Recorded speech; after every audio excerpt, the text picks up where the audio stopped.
Well, usually when you think of a green roof, you think of the color green and green roofing tiles, but in this case, a green roof is just that. It's a green roof.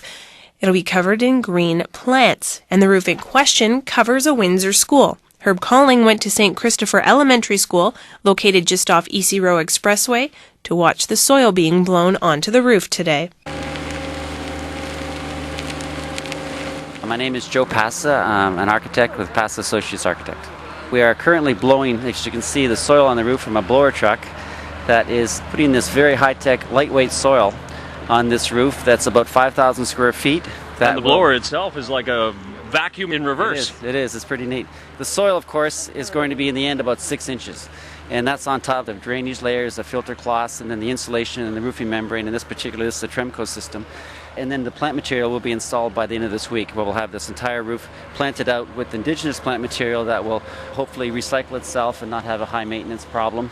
And at the same time provide cooling, which a green roof does, back into the environment rather than reflecting heat like a normal roof would. So we're being good corporate citizens. The Catholic School Board here is being good corporate citizens, actually doing things for the environment on this particular school.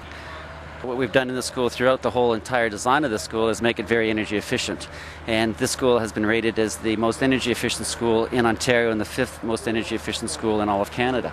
In terms of the UVs from the sun hitting the roof in a normal situation where it would deteriorate quickly, this roof is designed to last about 50 years, which is the life of the building pretty well. What the little plastic does is it traps the moisture around it, and that binds the soil. My name's Scott Wiley, and we put the team together to do green roofs. These systems are designed to be extremely lightweight. We're talking about weights of under 50 pounds per square foot, which is exceedingly light compared to traditional green roof assemblies. In this instance, we have a high-performance membrane, environmentally sustainable and durable. We typically would incorporate a root barrier because plants are attracted to carbon, and asphaltic-based products are historically carbon-based. Over top of that, we go with our thermal barrier insulation. Usually it's 4 inches, which resists moisture migration or absorption. Over top of that, we'll go with our drainage medium, which absolutely encapsulates and holds stormwater. Excess water, though, can run off because there's holes on the top side. It's not rocket science, to be quite honest. Water can then freely drain through the insulation, down to the waterproofing membrane, and then go to the drains or storm sewer system. Over that, we put a filter cloth to prevent the soil from actually getting into the voids. And then over top of that, we put what I'll classify as flowering weeds. Cost-effective, lightweight grasses, sedums, and that's the system. It's not overly high-tech, and it's been done in Europe for 35 years, for almost 40 years, and our neighbors to the south, the Americans, have been doing it for about 15 years. So I'd like to say that we're the last of the industrialized world in terms of embracing green roofs, but we are moving forward very quickly in this area. And typically, these types of roofs will last, well, if done properly, the design life of the building, because there's no foot traffic, no UV ultraviolet sunlight degradation. So these roof systems are specifically designed to last longer than a traditional roof system.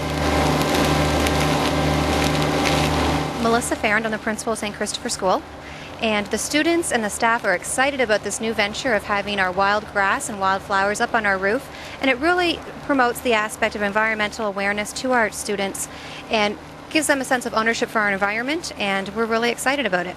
Now, this isn't the first time you've had grass growing on your roof. Actually, I was a staff member of Our Lady of Mount Carmel School, where the architect designed that building, that addition, and they indeed started a green roof over there, and as a result they've expanded here at St. Christopher School, and we have 2 levels and quite a large green roof. What do you think it'll do for your school? Well, first of all, the publicity is wonderful, and it's an exciting new venture. The students can actually look from the 2nd floor and watch the grass grow. Can they play in it, though? Oh, no. Unfortunately, they're not getting any access to the roof. So no, playing won't be allowed, but definitely they can view and admire and appreciate. I'm Mike McIsaac, and I'm in grade 5 Miss Dowell. It's just so amazing what they're doing to our school. Now, we're standing in a window and we're watching them blow dirt onto this little roof, the lower roof of the school. Mm-hmm. What do you think of seeing that? It's pretty amazing how they do this. They make it so easily and quick. Pretty cool. Sounds pretty cool, and that item was prepared by Herb Calling. Up on a roof, up on a roof. When this old world starts getting me down, and people are just too much for me to. Usually we don't cover the installation of a new roof, but the roof we're about to show you is different. It's more environmentally friendly, it'll save money, and it should be a joy to look at. Tom Taylor explains. St. Christopher Elementary School in Windsor is expecting that this will be the base for the roof of the most energy-efficient school in Ontario. It's the soil for a green roof, and it's just about all recycled. We have composted bark fines, we have some leaf mold, vegetable waste and green waste, organic matter, all composted. Add to that some peat moss and even little hunks of foam. It's a rigid polyurethane foam that gets chunked up. And what it does, it'll hold a lot of moisture, but it also will not compress and compact. Eventually, it will look something like this, the roof of Ford's Dearborn truck plant. In fact, it's the success of this roof that caught the interest of the school's architect. Maybe twice as much to install, but it lasts twice as long. There's no UVs hitting the roof membrane that's destroying it prematurely. So this roof could last 50 years. And it's expected to save $30,000 a year in heating and cooling costs, and should be an oasis of grasses and wildflowers. We've got pocket plantings, we call them, so they're all of different colors, different elevations as well.